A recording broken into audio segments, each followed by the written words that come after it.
Uy, batang pipi! Sigaw ng isang batang lalaki habang hinahabol ng alikabok ang kanyang mga paa sa bakuran ng paaralan.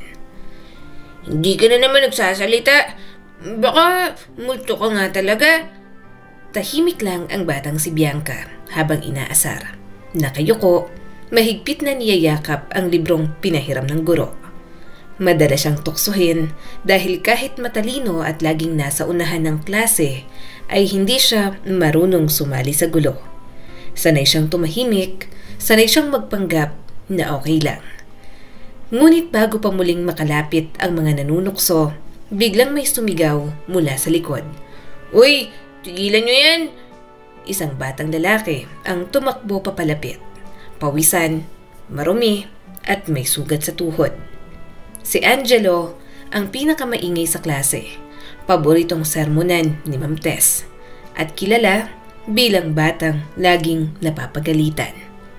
Anong problema niyo kay Bianca? Singhal ni Angelo habang nakaharang sa harap niya. Kung gusto niyo makipaglaro, maglaro kayo ng tama. Napaatras ang mga alaskador sabay tingin ng masama. Wow! Tagapagtanggol ka ba niya, Angelo? Crush mo ba si Bianca?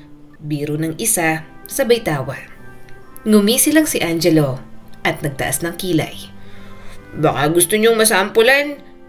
Tumakbo ang mga bata, nagsisigawan habang nagtatakbuhan palabas ng bakuran. Naiwan si Bianca, nakatayo sa gitna ng alikabok, tulala, mahigpit pa ring hawak ang librong muntik ng mabitawan. Salamat, mahina niyang sabi, halos pabulong. Hindi mo naman kailangan gawin yon. Ngumiti si Angelo, hingal pa pero may tapang sa tinig. Kailangan kong gawin yon. Ayoko kasi sa mga nanonood lang habang may inaapi. Lalo na kung yung inaapi hindi marunong lumaban. Tumingin si Bianca sa kanya. Gulat pero may bahid ng tuwa. Tahimik lang siya pero sa unang pagkakataon, unti-unting gumuhit ang ngiti sa labi niya. Isang ngiting hindi dahil sa saya, kundi dahil may unang tao na tumindig para sa kanya. Kinabukasan, sa ilalim ng punong mangga sa likod ng paaralan, nakita ni Angelo si Bianca. Nakaupo ito, tahimik na nagbabasa. Uy, lagi ka bang nandito? Tanong niya habang inaabot ang baon niyang saging. Parang ikaw ang may-ari ng punong to. Ngumiti si Bianca. Tahimik kasi dito, walang alaskador. Dito na rin ako, sabi ni Angelo sabay upo sa tabi niya. Para kapag may lumapit sa'yo, may tagapagtanggol ka na. Napatawa si Bianca. Unang beses niyang marinig ang sarili niyang tumawa ng ganoon. Ang kulit mo, sabi niya. Ikaw kasi ang tahimik mo, para kang comics, parang laging nasa isip lang ang mundo. Ngumiti lang si Bianca. Mas gusto kong nakikinig kaysa nagsasalita. Bakit naman? Tanong ni Angelo at nagtataka. Pag nakikinig ka kasi, mas marami kang nauunawaan.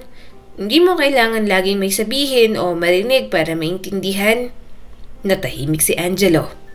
Ang lalim mo naman, sabi niya sa wakas. Pero sige, ako na lang ang mag-iingay sa ating dalawa. Dodoblehin ko ang ingay ko. Napatawa ang batang babae. At mula noon, umusbong ang pagkakaibigan ni na Angelo at Bianca. Umabot pa sa punto na halos sila ang magkasama sa araw-araw. Lumipas ang mga buwan, magkasabay silang umuuwi, magkasamang nag-aaral, magkasamang kumakain sa karinderya ni Aling Letty malapit sa school.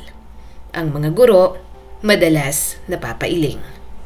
Hindi ko alam kung anong mahika mo, Bianca, sabi ni Ma'am Tess minsan isang araw. Pero dahil sa'yo, bumabait yata si Angelo. Ngumiti lang si Bianca. Siguro po kasi natuto siyang makinig kaysa magsalita. Isang hapon, habang papalubog ang araw, naglaro sila sa tabi ng ilog. Nagpalipad ng saranggola si Angelo, habang si Bianca naman ay nagbabasa ng libro. Paglaki ko, sabi ni Angelo, magiging piloto ako para makita ko ang buong mundo at makabalik agad kahit gaano kalayo. Ngumiti si Bianca.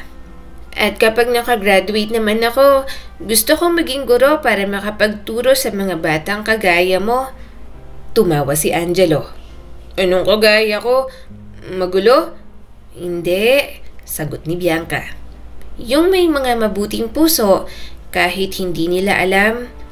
Nagtagpo ang tingin nila. Naghari ang katahimikan. Tanging hampas lang ng hangin at pagaspas ng ilog ang maririnig.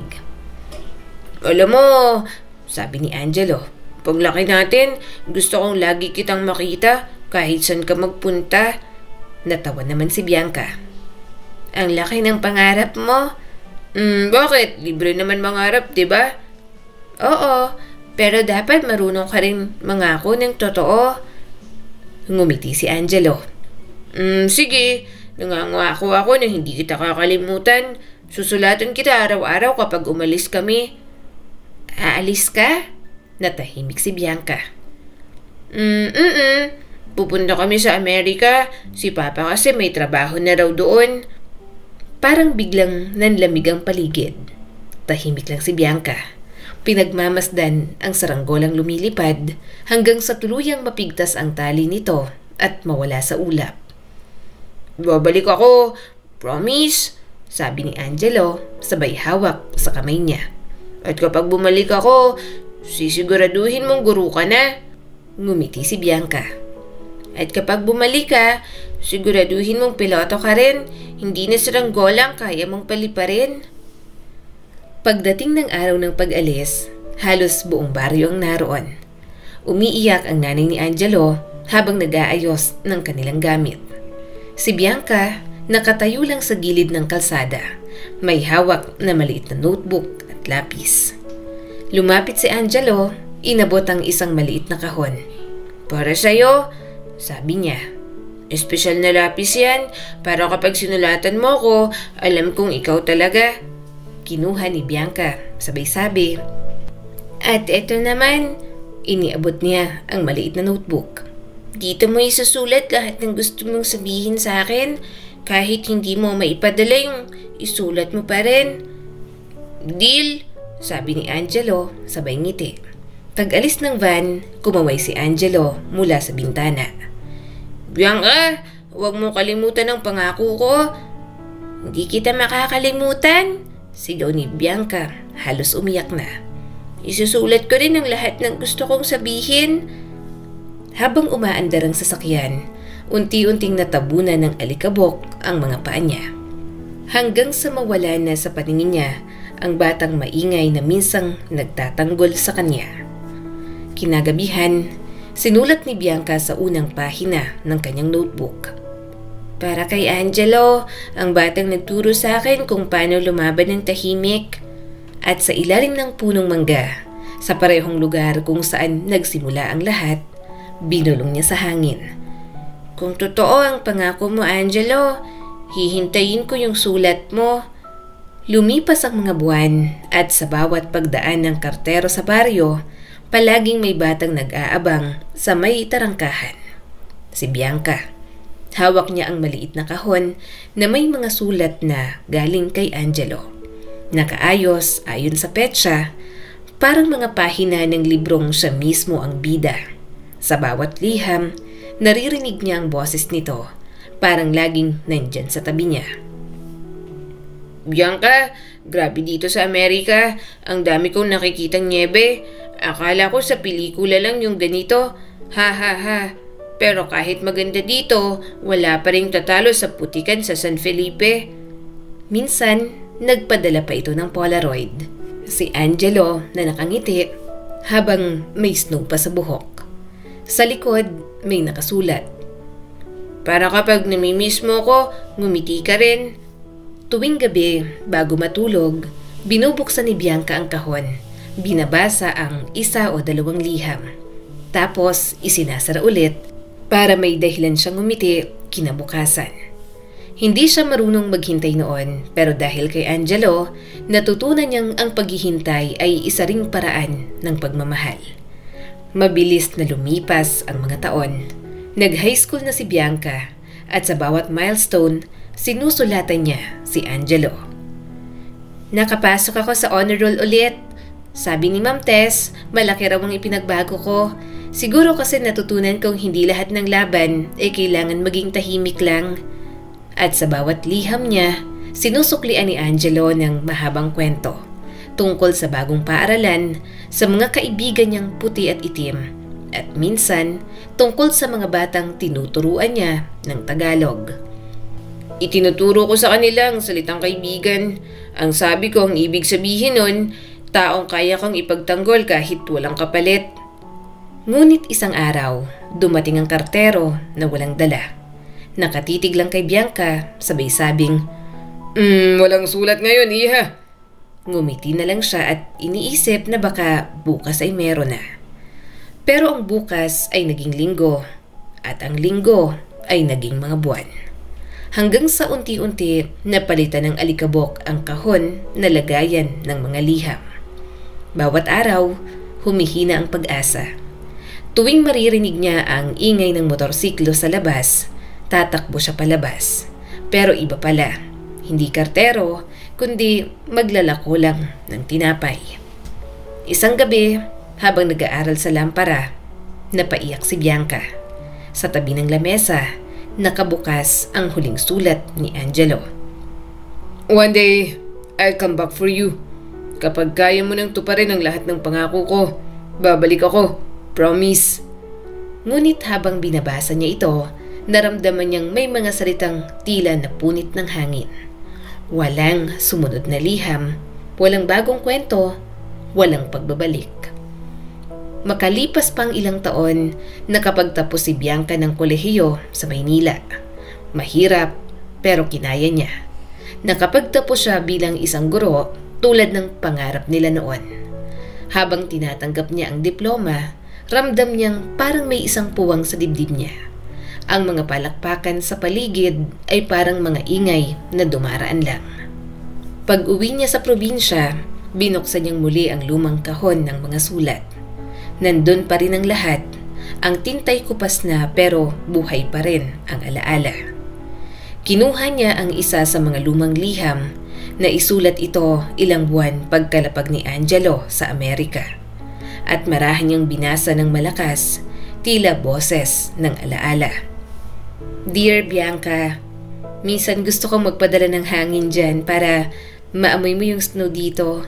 Pero baka magalit ang Diyos kasi siguradong tatawa ka na naman sa mga banat ko. Napatawa siya ng mahina, ngunit kasabay nun ay dumaloy ang luha sa pisngi niya. Hangin lang palang pinadala mo, Angelo.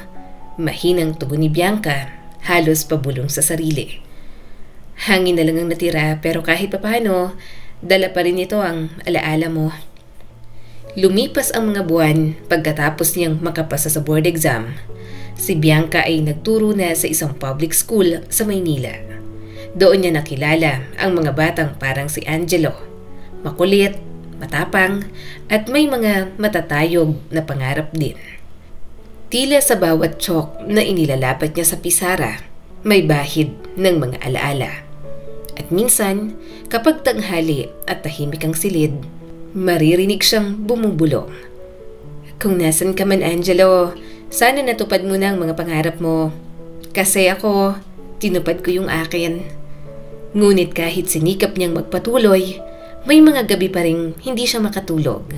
Yung mga gabing bumabalik sa kanya ang tanong, bakit siya tumigil sa pagsulat? May nangyari ba? O baka naman nakalimutan niya na ako. Isang araw, habang naglilinis siya ng lumang baul sa boarding house, may natagpuan siyang lumang sobre, galing Amerika. Hindi niya alam kung paano napunta roon. Marahil delay o naligaw lang. Binuksan niya ito, nanginginig ang kamay. Dear Bianca, pasensya na kung bihira na ako makasulat. Nahihirapan ako dito. Si Papa nagkasakit.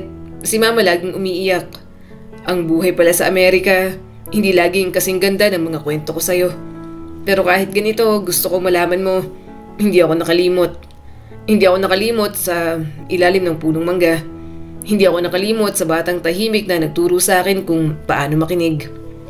Huminga siya ng malalim at sa unang pagkakataon, ngumiti ulit ng totoo. Pero sa ibabang bahagi ng papel, may nakaprint na petsa. 10 taon na ang nakalipas. Muling isinara ni Bianca ang kahon. Hindi na siya araw-araw naghihintay sa kartero. Ngayon, naghihintay na lang siya sa mga pagkakataong maramdaman muli ang kapayapaan. Ang uri ng katahimikan na hindi galing sa pagkawala, kundi sa pagtanggap. 20 taon na ang lumipas mula noong huli silang nagkita ni Angelo. Ang mga liham ay kupas na, ang tintay halos hindi na mabasa. Ngunit sa puso ni Bianca, buhay pa rin ang alaala ng isang batang nagngangalang Angelo. Ngayon, 32 taong gulang na siya. Isang profesional na guro na lumipat sa Maynila upang magbagong buhay. Sa gitna ng mga gusali sa BGC, tila ba ibang daigdig na ang ginagalawan niya. Araw-araw, gigising siya ng alas 5 ng umaga. Sasakay ng bus at sabay sa dagundong ng traffic. Hihigop ng kape habang nagbabasa ng lesson plan. Ganun na ang buhay niya. Paulit-ulit, praktikal, tahimik. Pero sa likod ng bawat ngiti, may isang bahagi ng puso niyang nananatiling nakasara. Isang umaga, habang nagmamadali siyang bumili ng kape sa isang coffee shop sa kanto ng 30th Street, nagbanggaan ang 2 tasa. "Ah, ang init!" Napasigaw siya. Sorry, hindi ko sinasadya," sagot ng lalaking tumama sa kanya. Nang magtama ang kanilang mga mata, tila tumigil ang lahat. Bumagal ang mundo. Ang lalaking may suot na mamahaling relo, may matipunong pangangatawan at mapait na ngiti ay pamilyar. Sinong mag-aakala na muli silang magkikita? "Bianca?" Mahina, halos hindi makapaniwala na sabi ng lalaki. Napatigil siya, ang boses na matagal niya nang hindi naririnig. Biglang bumalik sa hangin kasabay ng alaala. "Angelo?" Para silang 2 tauhang binuhay muli ng tadhana. Sa gitna ng amoy ng espresso at tunog ng city pop music, tumigil ang oras. Hindi ako makapaniwala," sabi ni Bianca, halos nanginginig ang kamay. "Ikaw na ba to? Ikaw na talaga si Angelo?" Ngumiti ang binata, yung ngiti pa rin nakasanayan niya noong mga bata pa sila. Medyo pilyo, pero totoo. "After all these years, ikaw pa rin yan. Tahimik pa rin, pero ang mata, parehong-pareho." Natawa si Bianca. "At ikaw maingay pa rin, kahit may edad na, mayabang pa rin ang tindig." Tumawa si Angelo, sabay ngiti. "Nagmamadali ka ba? Kape muna tayo. Marami akong gustong ikwento." Sa isang sulok ng cafe, magkatapat silang naupo. Sa labas, rumaragasa ang ulan, parang sinadya ng langit na bigyan sila ng oras. 20 years, Angelo," sabi ni Bianca, sabay halakhak na may halong pag-aalinlangan. "Akala ko nakalimot ka na." "Hindi ako nakalimot," sagot ni Angelo, sabay tingin sa tasa ng kape. "Nawala lang ako sa direksyon." Ikinwento ni Angelo na naging matagumpay siya sa Amerika. May negosyo, may kumpanya, may bahay sa California. Pero habang nagsasalita siya, ramdam ni Bianca na may lungkot sa pagitan ng bawat salita. "Ang dami kong gustong isulat nun," wika ni Angelo. "Pero alam mo ba, minsan dumating sa puntong kahit papel, ayaw nang tumanggap ng salita ko. Para bang alam ng mundo na hindi pa ako handang bumalik." "Bakit ngayon ka lang?" tanong niya at halos pabulong. "Baka ngayon lang ako tinantanan ng panahon. O baka ngayon lang ako ulit hinayaan ng Diyos na makita ka." Sagot ni Angelo, sabay ngiti. Napahinga ng mabigat si Bianca pero marahang tumawa. Tadhana talaga, no? Lagi tayong pinaglalaroan. Naghari ang katahimikan noong oras na yon. Pero hindi yun awkward. Nakaharap lang sila sa isa't isa. Nakangiti kahit na walang sinasabi. Para bang napakarami nilang gustong ikwento ng mga oras na yon. Paglabas nila ng cafe, huminto na ang ulan. Nag-alok si Angelo na ihatid siya pa uwi. Sa loob ng sasakyan, walang imikang sandali hanggang sa magsalita si Angelo. Naalala mo pa ba yung punong mangga? Napangiti si Bianca. Siyempre, dun tayo unang nagtalo kung alin ang mas importante, ang matalino o ang mabait. Tumawa si Angelo, yung tawang pamilyar at malambing. Siyempre, ikaw yung panalo. Kasi sabi mo, walang saysay ang talino kung wala kang puso. Napailing si Bianca, sabay ngiti. Totoo naman yun. Pero kahit kailan, hindi kita matalo-talo sa argumento. Sagot ni Angelo, sabay halakhak. Lagi mo kong napapatahimik. Natawa si Bianca, mahina pero totoo. Ang tawanan nilang yon ay parang musika mula sa nakaraan. Banayad, magaan, at may halong pangungulila sa mga panahong simple pa ang lahat. Lumipas ang mga araw at nagsimula silang mag-usap muli. Minsan, sabay silang nag-aalmusal bago pumasok. Minsan, tumatambay sa parke pagkatapos ng trabaho. Naging magaan ang lahat, parang walang 20 taon na nawala. Angelo, sabi ni Bianca, minsang gabi habang naglalakad sila sa High Street. Hindi ko akalaing maririnig ko ulit yung pangalan mo. Parang panaginip. Baka kasi panaginip din ako.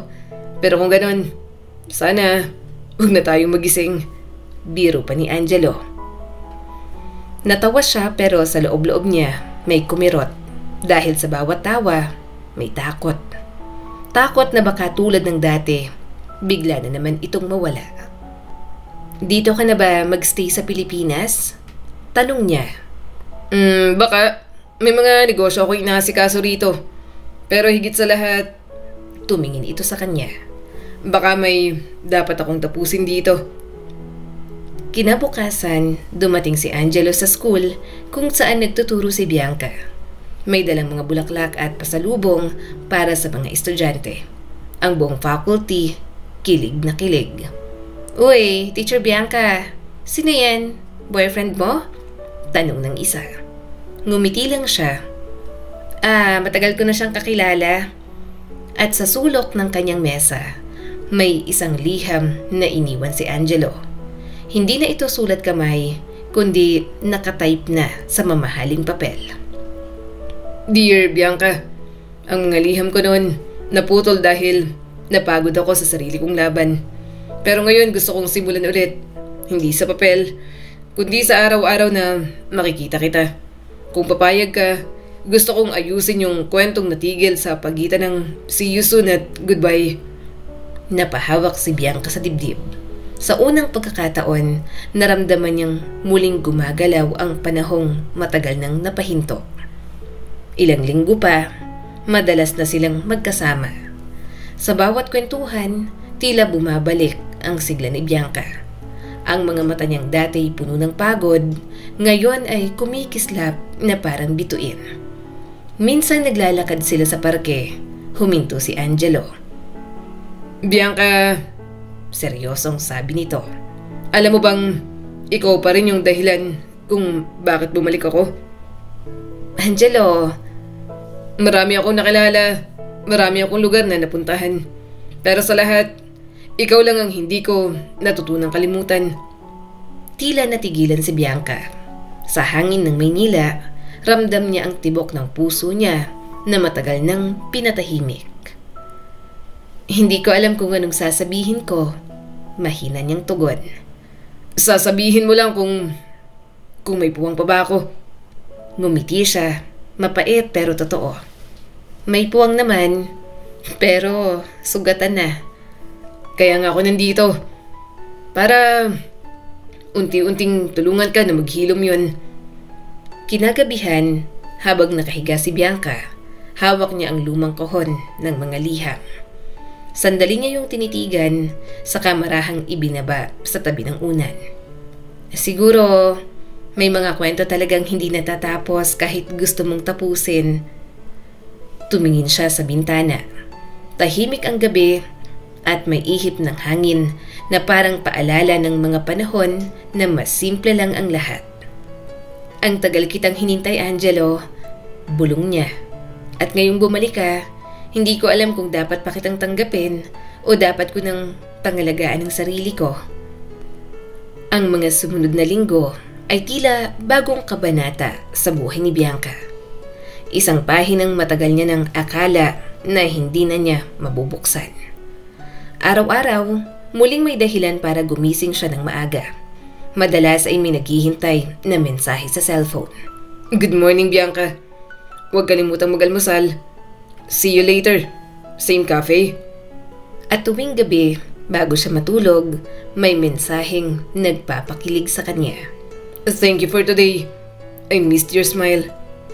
Hindi niya alam kung paano nangyari, pero parang unti-unti, nabubura ng presensya ni Angelo ang mga luhang itinago niya sa mga taon ng katahimikan at pangungulila.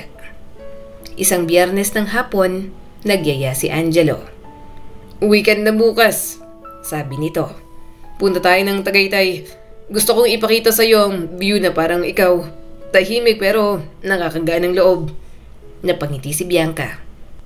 Sa Tagaytay, malamig ang hangin. Nasa veranda sila ng isang cafe. Tanaw ang kabuuan ng Taal. Si Angelo, nakasandal, hawak ang tasa ng kape. Si Bianca naman, tahimik lang, pinagmamasdan ng langit na unti-unting nagiging kahel. Alam mo, sabi ni Angelo, ang daming beses kong inisip kung paano tayo magtatagpo ulit. Pero ngayong nandito ka na, parang gusto kong tumigil ang oras. Tumingin si Bianca sa kanya. Masyado kang magaling magsalita. Bolero ka talaga. Hindi to laro, Bianca. Hindi kita binabola. Nung bata pa tayo, puro ako pangako. Ngayon gusto kong patunayan na kaya kong panindigan ng kahit isa doon. Ano namang pangako yun? Lumapit si Angelo. Halos marinig ni Bianca ang tibok ng puso nito. Na kapag nagkita tayo ulit, hindi na kita iiwan. Tumahimik ang paligid. Tanging mga ibon lang ang maririnig at ang mahinang ihip ng hangin. Hindi niya alam kung dahil sa lamig ng hangin o sa init ng titig ni Angelo, pero naramdaman niya ang mabilis na tibok ng kanyang puso. Kinagabihan, nagyaya si Angelong maglakad sa gilid ng kalsada. Dumaan sila sa mga tindahan ng bulaklak, sa mga ilaw na parang bituin sa kalsada. Bianca, mahinang sabi ni Angelo. May isang bagay akong hindi nasabi noon. Ano yon? Na minamahal kita.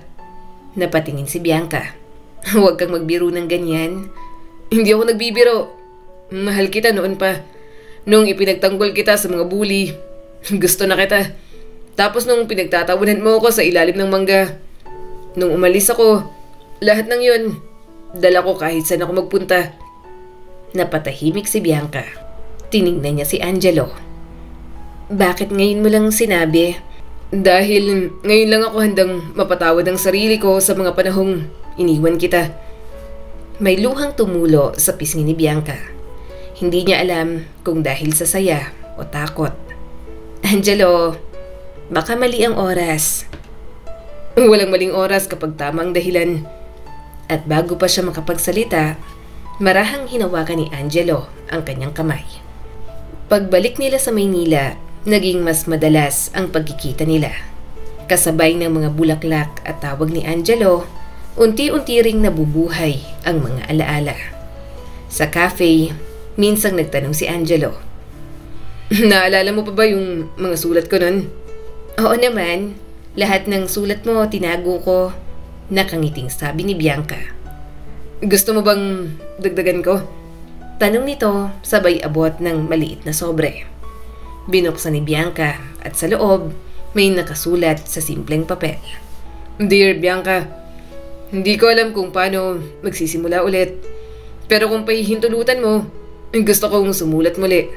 Hindi sa papel, kundi sa bawat araw na makakasama kita. Napangiti siya, sabay sabing, alam mo, mas maganda ka pa rin magsulat kaysa magsinungaling. Tumawa si Angelo.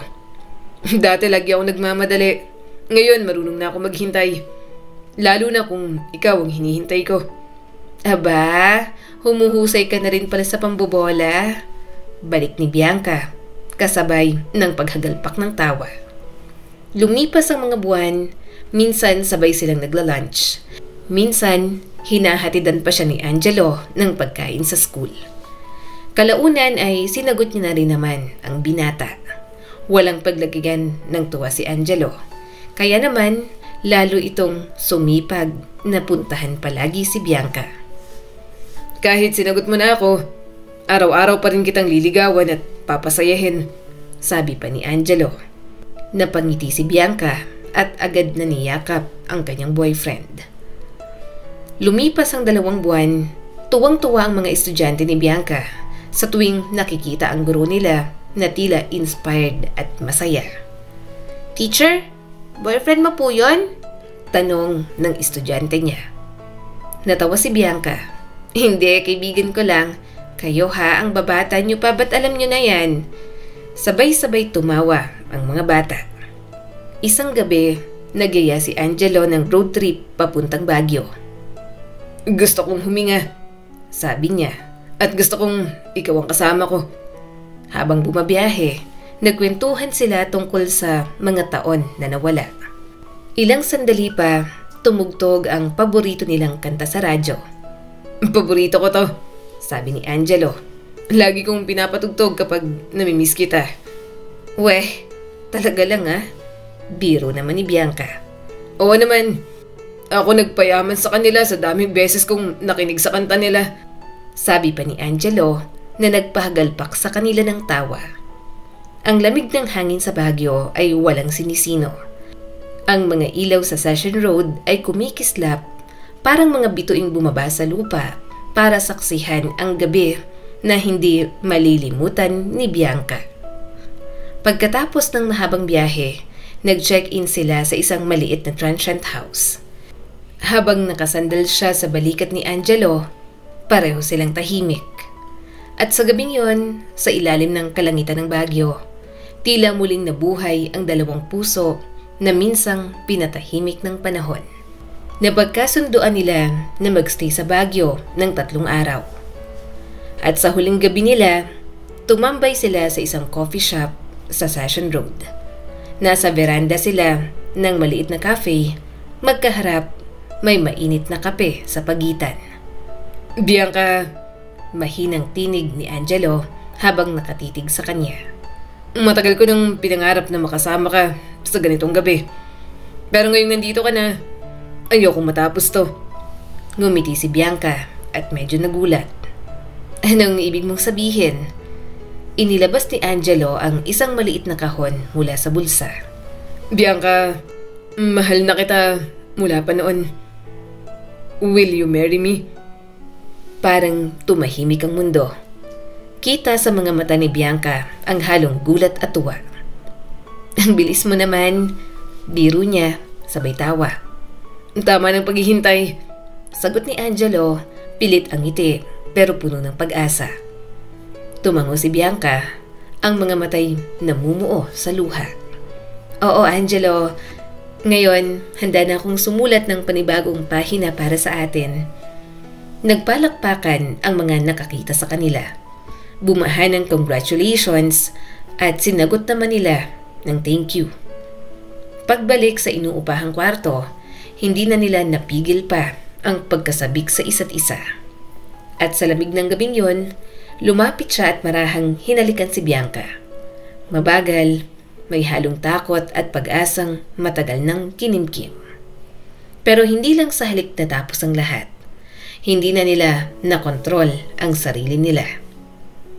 Kinabukasan, habang bumabiyahe sila pabalik ng Maynila, magkahawak ang kanilang mga kamay. Tahimik lang silang nakatingin sa bintana, habang ang araw ay unti-unting lumulubog sa likod ng mga bundok. Hindi sigurado si Bianca kung kaba o takot ang nararamdaman niya. Angelo, bulong niya rito. Sana totoo na to. Sa labas, unti-unting naglaho ang lamig ng Baguio. Mula noong proposal sa Baguio, parang bagong simula ang lahat kay Bianca at Angelo. Araw-araw silang magkausap, puro tawa, plano at pangakong habang buhay. Habang papalapit ang kasal, si Bianca ang abala sa lahat. Mula sa simbahan, menu, hanggang sa pinaka-crucial na detalye ng gown na matagal niyang pinangarap isuot. Araw-araw siyang nasa mga supplier, may hawak na listahan, may cellphone sa tenga. Ngunit sa bawat tawag, iisang boses lang ang inaasahan niyang marinig. "Sorry mahal," sabi ni Angelo sa kabilang linya. "May meeting lang ako ulit. Ako nang bahala sa lahat ng gastos, huwag ka na mag-alala." Ngumiti si Bianca, pilit na pinapanatiling magaan ang tono. "Oo, pero sana kahit minsan sumama ka rin. Hindi lang sa gastos kundi sa mga sandaling ganito." Tahimik sandali sa kabilang linya bago marinig ang malamig na sagot. "Next time, promise." Pagkatapos, naputol na ang tawag. Kinabukasan, pumunta si Bianca sa fitting mag-isa. "Wala po si fiancé?" Tanong ng designer habang tingin sa bakanting upuan. "Busy lang po," sagot ni Bianca, ngiting pilit habang hinahaplos ang tela ng puting gown. Habang tinitingnan niya ang sarili sa salamin, nakita niya ang isang babaeng maganda, marangal, pero pagod. Nasa kanya ang bawat detalye ng kasal, maliban sa taong dapat niyang makasama sa pag-aayos nito. Pero habang lumilipas ang mga linggo, unti-unting nagbabago ang lahat. Ang dating tawag gabi-gabi, naging simpleng kamusta sa text. Ang mamaya kita tatawagan, napalitan ng bukas na lang, pagod pa ako. At ang dating tawanan tuwing gabi, napalitan ng mga tahimik na sandaling wala ng kasunod na mensahe. "Sorry, may meeting ulit ako," sabi ni Angelo sa cellphone at tila laging nagmamadali. Ngumiti si Bianca kahit ramdam ang lungkot sa boses niya. "Okay lang, magpahinga ka rin." Pagkababa ng tawag, ilang sandali siyang natigilan. Hawak pa rin ang cellphone. Ang simpleng okay lang na binigkas niya ay parang unti-unting lumulubog sa dibdib. Sa likod ng ngiting pinipilit niyang isuot araw-araw, may kaba na dahan-dahang kumakapit. At takot na baka sa dami ng meeting ni Angelo, isa na roon ang hindi na para sa kanya. Isang umaga sa paaralan, habang abala si Bianca sa pag-check ng mga papers, lumapit si Pia, ang bagong head teacher. Laging maayos, mabango, at may ngiting parang laging may alam. "Bianca," sabi ni Pia habang nagtitimpla ng kape. "Narinig ko may cafe raw na itatayo. May investor ka na ba?" Ngumiti si Bianca ng mahinahon. "Meron na, si Angelo De Vera. Fiancé ko rin." Bahagyang natawa si Pia. Mahina lang pero may diin. "Ah, si Angelo pala? Parang narinig ko na yung pangalan. Madalas ko siyang makita sa ilang business gatherings. Mukhang mahusay at charming." Sabi nito sabay higop ng kape. Diretsong tumingin kay Bianca. "Swerte mo." Ngumiti si Bianca at bahagyang yumuko. "Siguro nga." Pero paglingon niya sa bintana, may kakaibang lamig na dumaan sa dibdib niya. Makalipas ang ilang gabi, bihira nang makausap ni Bianca si Angelo. Laging busy, laging may meeting, laging may dahilan. Hanggang isang hapon, hindi na siya mapakali. Hawak ang cellphone, paulit-ulit niyang tinetext pero walang sagot. Sa huli, napasakay siya ng taxi papunta sa hotel na madalas banggitin ni Angelo. Pagdating doon, agad niyang nakita ang kotse sa parking lot. Pagpasok sa lobby, parang biglang tumigil ang mundo. Sa dulo ng hallway, nakita niya si Pia, nakapulupot ang kamay kay Angelo at nakangiti pa. "Salamat sa dinner," sabi ni Pia at halos pabulong. "Anytime," sagot ni Angelo sabay tawa. "Tara na sa taas, gutom pa rin ako." Hindi na siya lumapit, tahimik lang siyang nakatayo, hawak ang dibdib na parang pinipiga ng hangin. Paglabas niya ng hotel, wala ng luha pero ang mga mata niya ay parang walang direksyon. Kinabukasan, pumasok pa rin siya sa paaralan. Tahimik at halos walang imik. "Okay ka lang ba?" tanong ng kasamahan. Oo, pagod lang," sagot niya at pilit ang ngiti. Pagdating ni Pia, suot ang bagong blouse at pabangong pamilyar. Ngumiti ito. Good morning, Bianca. Long night? Ngumiti lang si Bianca pero hindi sumagot. Pag-uwi niya, hindi na siya nakatiis. Tinawagan niya si Angelo. Nasaan ka? Tanong niya rito. May meeting pa ako. Sigurado ka bang meeting? Tahimik, tanging tunog lang ng paghinga sa kabilang linya ang narinig ni Bianca. Bianca, halos pabulong na sabi ni Angelo. Huwag mo na akong lokohin. Nakita ko kayo. Matagal ang katahimikan bago muling sumagot si Angelo. Hindi mo dapat nakita yun. Patawa ka ba? Niloloko mo na ako? Tapos parang wala lang yung sagot mo? Ano ba, Angelo? Itutuloy ba natin ang kasal? Ako na lang ang naniniwala na may kasal pang mangyayari. Lumipas ang mga araw na parang walang kulay. Hanggang isang gabi, may narinig siyang mahinang kaluskos sa labas ng pinto. Pagbukas niya, may nakapatong na kahon, walang pangalan, walang sulat sa labas. Pero alam niya agad kung kanino nang galing. Dahan-dahan niya yung binuksan. Sa loob, may isang puting bulaklak, ang lumang litrato nila sa Baguio at isang liham. Bianca, patawad. Nadala ko ng gulo ng mundo ko. Hindi ko alam kung alin ang tama o mali, pero ikaw ang naging liwanag sa gitna ng lahat. Kung hindi mo na kayang magtiwala, tatanggapin ko. Pero sana, balang araw, mapatawad mo pa rin ako. Binasa ni Bianca ang liham ng paulit-ulit hanggang sa mabasa ng luha ang papel. Tahimik lang siya at walang sigaw, walang salita. Tanging tunog ng pag-iyak at paghingang pilit niyang pinapakalma. Makalipas ang halos isang buwan, tinanggal si Bianca sa trabaho. Walang malinaw na dahilan pero alam niyang may kinalaman si Pia sa desisyon. Tahimik niyang tinanggap ang termination paper habang pinapanood ang mga estudyanteng naglalaro sa labas. Mga batang walang kamalay-malay sa gulong nililikha ng mga matatanda. Sa huling araw niya sa paaralan, lumapit si Pia, may ngiting puno ng kumpiyansa. Sayang ka, Bianca, sabi nito habang inaayos ang badge sa dibdib. Magaling ka pa naman pero sa Maynila, matatalo ka kung puro kabaitan lang ang sandata mo. Tahimik si Bianca, saka tumingin diretso sa mga mata ni Pia. Hindi ako natalo. Natuto lang akong huwag makipaglaro sa maruruming kamay. Marahan pero matatag niyang sagot. Tumigil si Pia, halatang tinamaan, bago pinilit ng umiti. Ngunit bago pa ito makapagsalita, dumaan si Bianca, taas noo, hawak ang dignidad na hindi kailanman nakuha sa kanya. Pag-uwi, binuksan ni Bianca ang lumang kahon ng mga liham ni Angelo.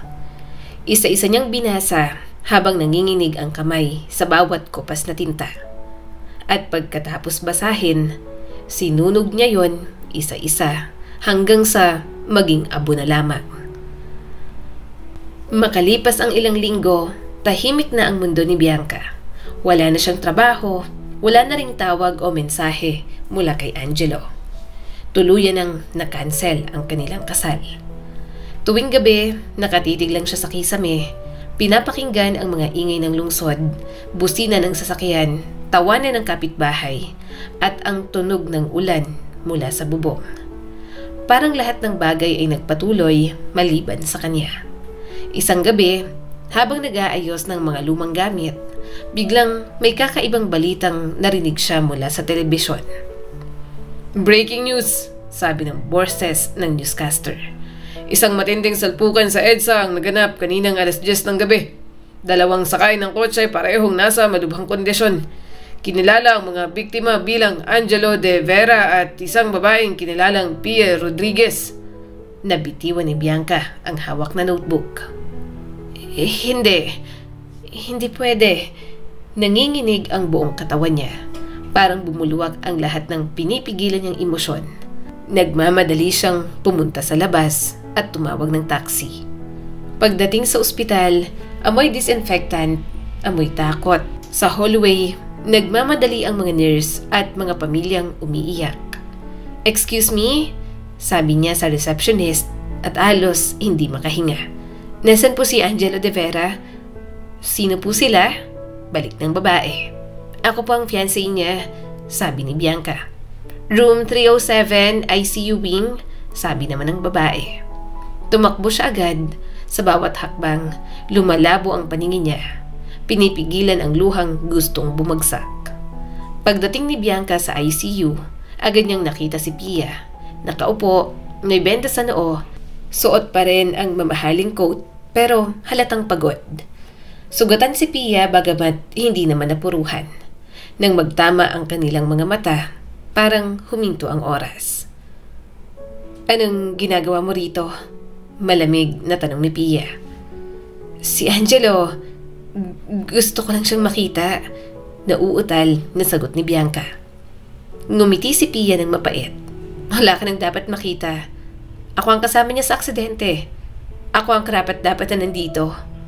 Humigpit ang hawak ni Bianca sa bag. Karapat-dapat?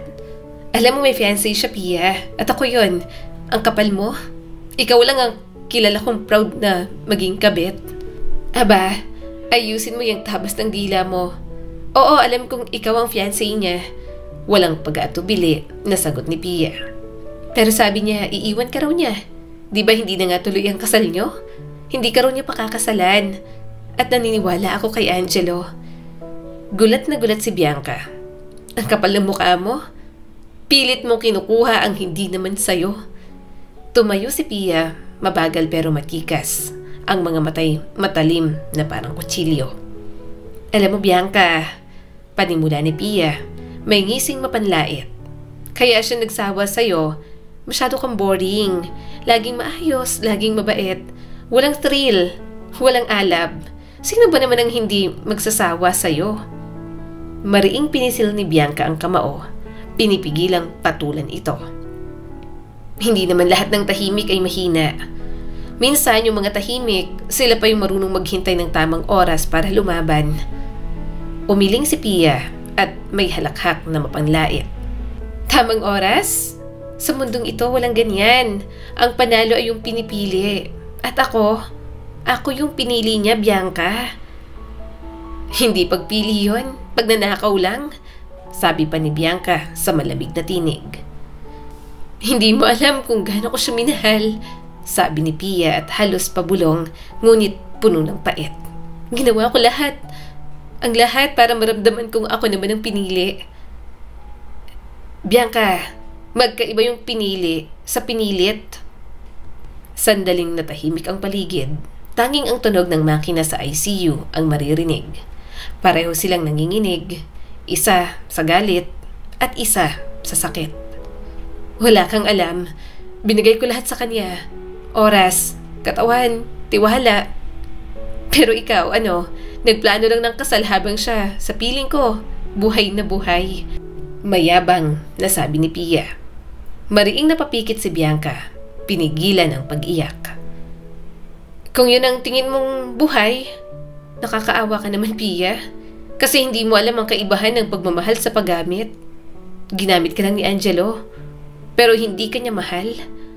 Bago pa muling makasagot si Pia, biglang bumukas ang pinto, pumasok ang doktor, may daladalang chart at agad na nagsalita. Nasaan po ang asawa ni Mr. De Vera? Tanong nito.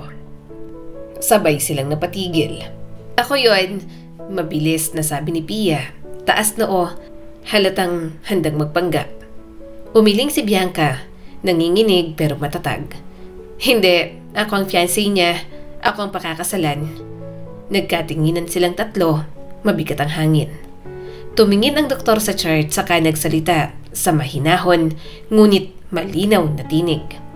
Pasensya na po pero kailangan kong kontakin si Mrs. Kate De Vera. Nasa Amerika yata. Siya po ang nakalagay dito sa record bilang legal na asawa. Parang binagsakan ng mundo si Bianca. Anong sinabi niyo? Halos pabulong niyang tanong. Si Mrs. Kate De Vera, ulit ng doktor. Kasal sila sa US noong 2012. Nanlambot ang tuhod ni Bianca. Halos hindi makahinga. Sa gilid, bahagyang umisi si Pia. Malamig at mapanuksong nagsalita. Ngayon alam mo na, hindi lang pala tayong dalawang niloloko niya. May asawa na siya? Pabulong na tanong ni Bianca. Parang nabingi siya sa ingay ng ospital. Hindi niya sinabi. Ang galing talaga niya, no? Lahat tayo niloko. Ang puso niya tila pinipilipit mula sa loob. Ang bawat tibok ay parang tanong, paano niya nagawa ito? Ang mga alaala ng Baguio, ng proposal, ng mga pangarap nilang cafe, lahat yon biglang nagkalasog-lasog sa isip niya. Hindi ito totoo. Paulit-ulit niyang bulong. Ngunit sa bawat pintig ng monitor sa silid, mas lalong sumisigaw ang katotohanan. Si Pia ay napahagulgol na rin. Pinaglaban ko pa man din siya. Lahat ginawa ko. Akala ko ako na yung panalo. Tumingin siya kay Bianca, puno ng puot at awa sa sarili. Pero wala na pala talagang nananalo kapag kasinungalingan ng kalaban. Dugtong pa ni Pia. Tahimik lang si Bianca at tila naubos ang salita, ang luha, pati ang dahilan. Sa labas ng bintana, marahang bumuhos ang malakas na ulan. At sa gitna ng katahimikan ng ospital, 2 babae ang sabay na gumuho. Parehong biktima ng iisang pag-ibig na puro pala kasinungalingan. Kinagabihan, nanatili si Bianca sa ospital, nakayuko sa upuan, habang patuloy ang ingay ng mga makina at yabag ng mga nurse. Sa kanya tumigil ang lahat. Lumapit ang doktor. Ma'am, stable na si Mr. De Vera, pero hindi pa siya nagigising. Gusto niyo po ba siyang makita? Tumango naman siya. Pagpasok niya sa silid, bumungad si Angelo. Maputla, balot ng benda at may tubo sa bibig. Hindi na siya yung lalaking tumatawa sa ilalim ng ulan sa Baguio. Kung niloko mo ako, eto na ba talaga ang ending natin? Kung hindi mo ako pinili, bakit ako pa rin yung nandito para sa'yo? Sa mesa sa tabi ng kama, may wallet. Binuksan niya ito. Naroon ang lumang litrato nila sa Baguio. Magkahawak kamay at parehong nakangiti. Napatitig si Bianca sa larawan. Unti-unti na naman siyang napaiyak at marahang iniyakap ang kamay ni Angelo sa dibdib niya. Hindi kita mapapatawad. Pero hindi ko naman pinagdadasal na mamatay ka na. Hindi pa ngayon. Kinabukasan, bumalik si Pia, dala pa rin ng kumpiyansa. Bakit nandito ka pa? Hindi mo pa rin matanggap? Kasal na pala siya, Bianca. Wala ka ng laban. Tumingin si Bianca kay Pia. Hindi ko kailangan lumaban, Pia. Kasi sa laban yung dalawa, pareho tayong talo. Ngumisi si Pia. Talo?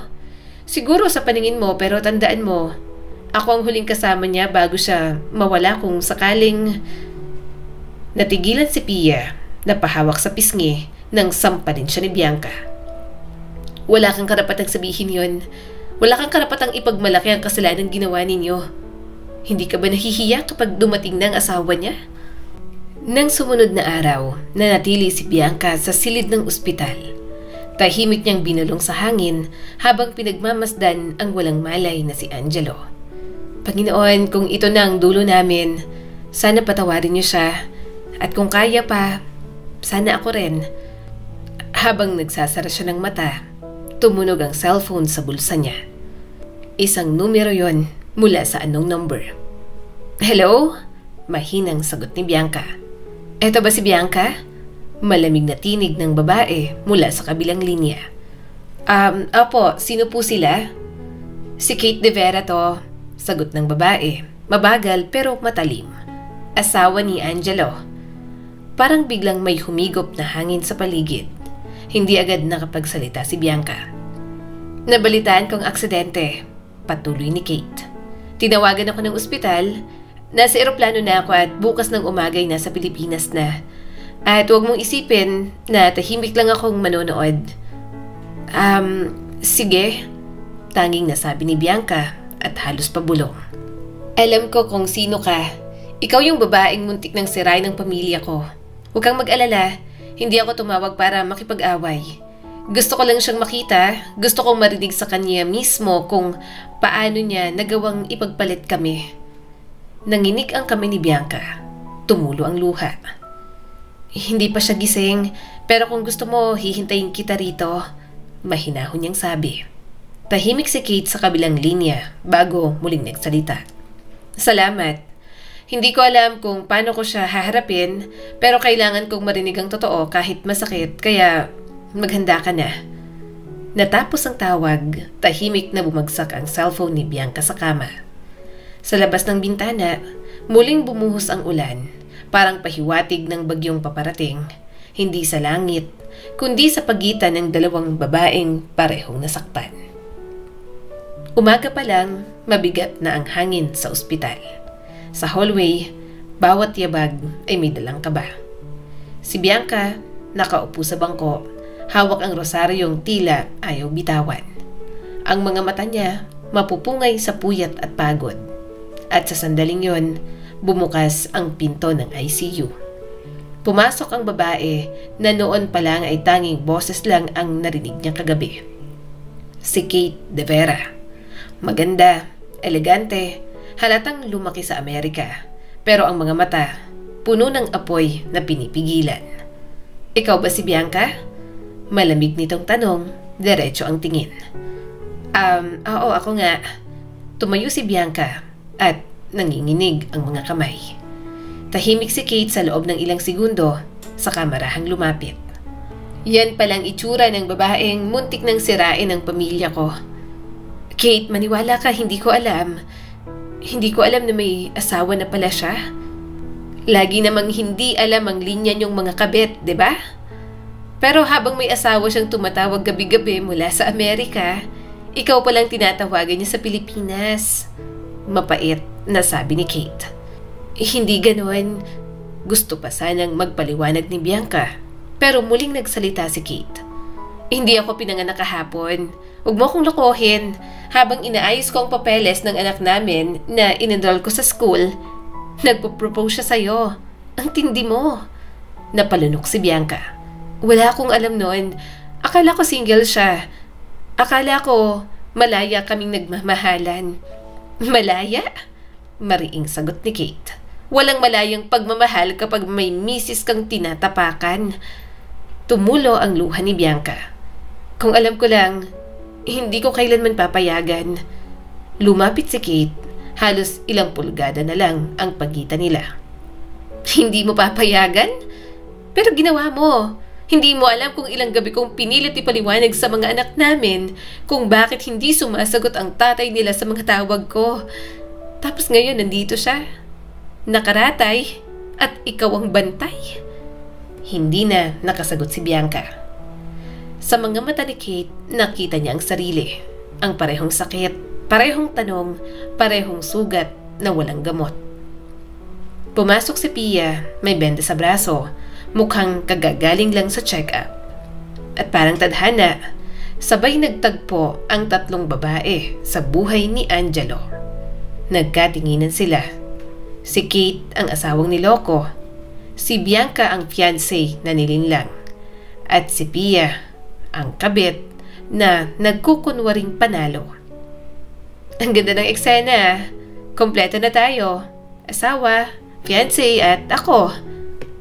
Wala kang karapatang magsalita, singhal ni Kate. Kung may dapat sisihin, ikaw ang dahilan ng gulong to. Tumawa si Pia. Hindi mo ako kailangan husgahan. Oo, niloko niya kayong dalawa, pero ako lang ang nanindigan. Kahit alam ko may fiancé siya, ako pa rin ang pinili niyang makasama. Ang kapal mo, isa ka rin namang pagkakamali at kabit ng asawa ko, mariing sabi ni Kate. Natahimik si Pia, halatang nasaktan. Walang nagsalita sa kanilang tatlo, magkakaibang babae, pero iisang sugat. Ngayon, alam ko na, sabi ni Kate, mababa pero matatag ang tono. Pare-pareho tayong niloko at pare-pareho tayong naniwala. Pero huwag kang mag-alala, huling beses niya na sa aking magagawa to. Makalipas ang ilang linggo mula nang magtagpo silang tatlo sa ospital, muling bumalik ang katahimikan sa paligid ni Bianca. Bawat araw na dumaraan ay parang pahinang paulit-ulit. Gising, dasal, luha at pagod. Hindi na siya araw-araw pumupunta sa ospital. Minsan na lang kapag may lakas pa siyang harapin ang mga alaala. Sa mga gabing hindi siya makatulog, naglalakad siya papunta sa maliit na kapilya ng ospital. Doon siya nakaupo sa pinakalikod, hawak ang maliit na notebook na para bang sinasalo ng papel ang lahat ng hindi niya kayang sabihin ng malakas. Angelo, sulat niya minsan. Hindi kita kinamuhian pero sana kahit minsan naisip mong may pusong masasaktan sa mga pinili mong lihim. Tahimik ang kapilya, tanging kaluskos ng mga tao sa labas at mga kandilang unti-unting nauupos ang maririnig.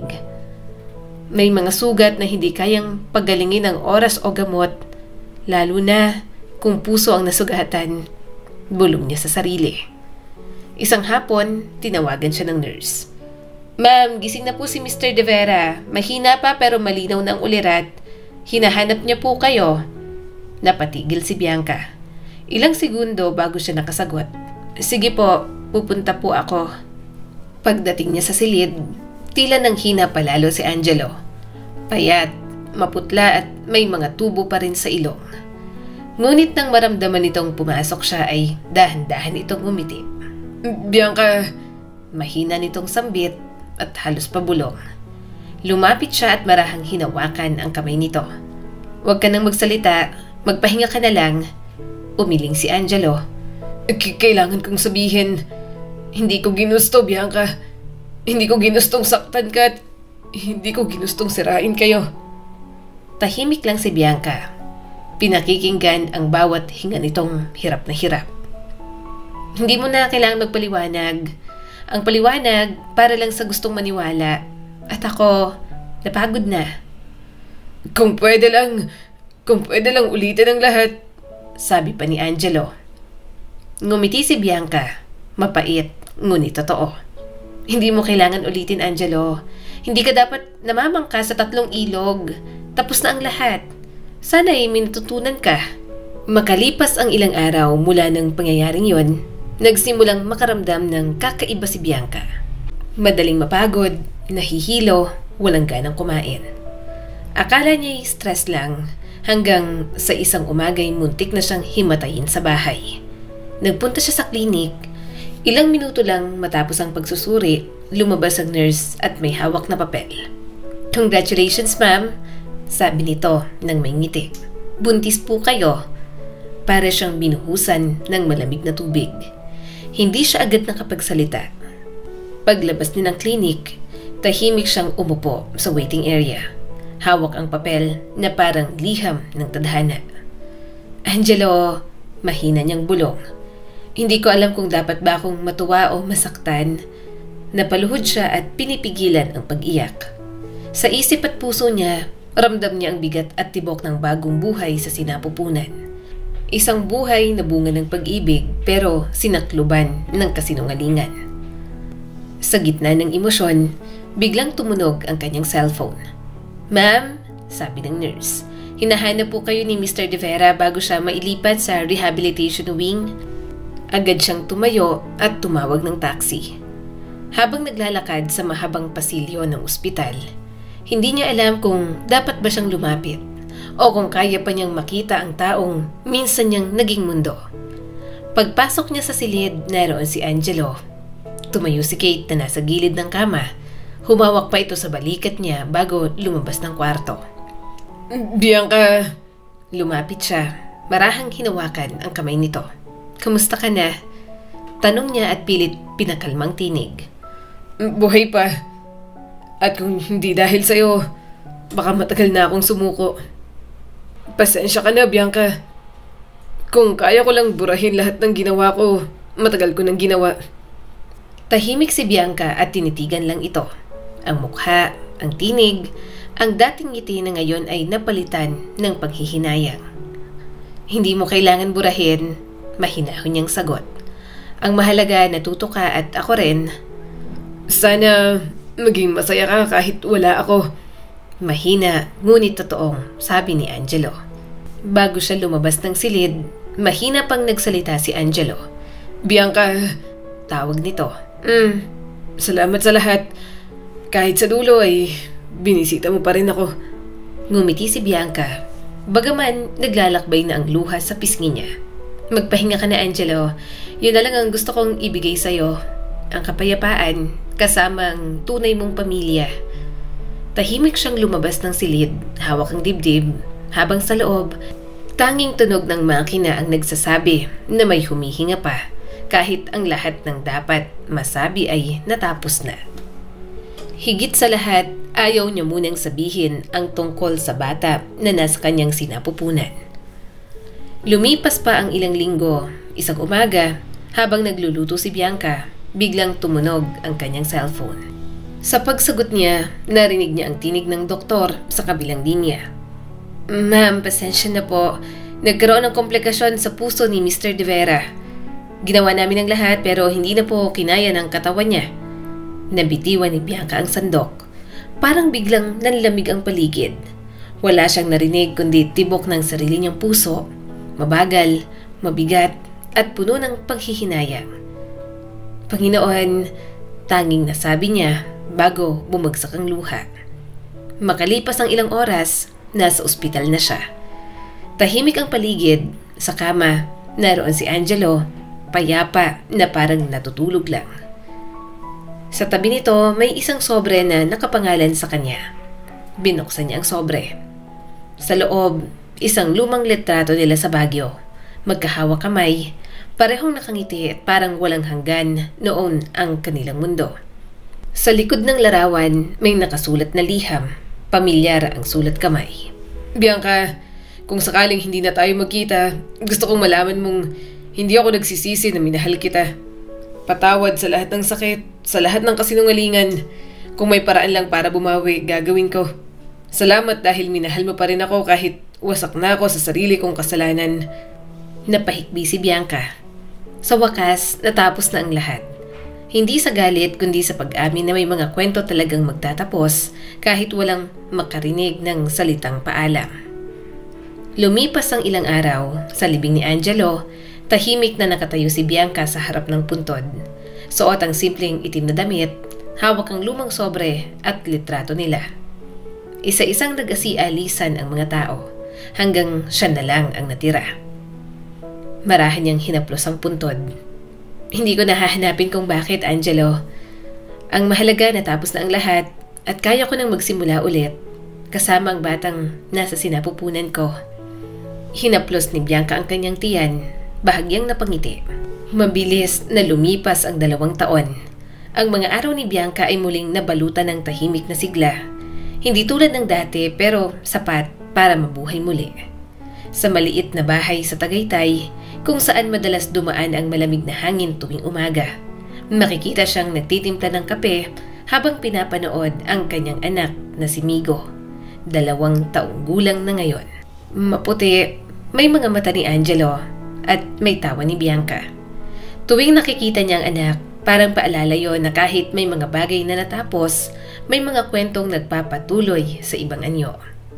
Isang hapon ng Disyembre, dumating si Kate De Vera. Bianca, mahinahon niyang bati. Kate, ang tagal nating hindi nagkita. Gulat na sabi ni Bianca. I know, pero gusto kong personal na dalhin to sa'yo. Nakangiting sabi ni Kate. Inilapag niya sa mesa ang isang brown envelope at kahon. Galing to sa abogado ni Angelo sa Amerika. Nakalagay sa will niya, he wanted you to have it. Tahimik si Bianca habang binubuksan ng sobre. Nandoon ng ilang dokumento, papeles ng isang maliit na property sa Cavite, share sa ilang kumpanya ng kape, at isang simpleng sulat kamay ni Angelo. Tahimik na tumulo ang luha ni Bianca. Ginawa niya pa rin to kahit huli na. Lumapit si Kate at hinawakan ang kanyang kamay. Hindi ko alam kung kaya kong patawarin siya noon, pero nang makita ko kayo, lalo na yung sulat na yan, alam kong pareho tayong pinili ng Diyos hindi para mag-away kundi para maghilom. Siguro nga, Kate, nakangiting sabi ni Bianca. May mga sugat na hindi kayang burahin ng panahon pero natutunan mong mamuhay kasama nito hanggang sa isang araw, maramdaman mo na lang na hindi na pala masakit. Nagkape sila ng magkasama.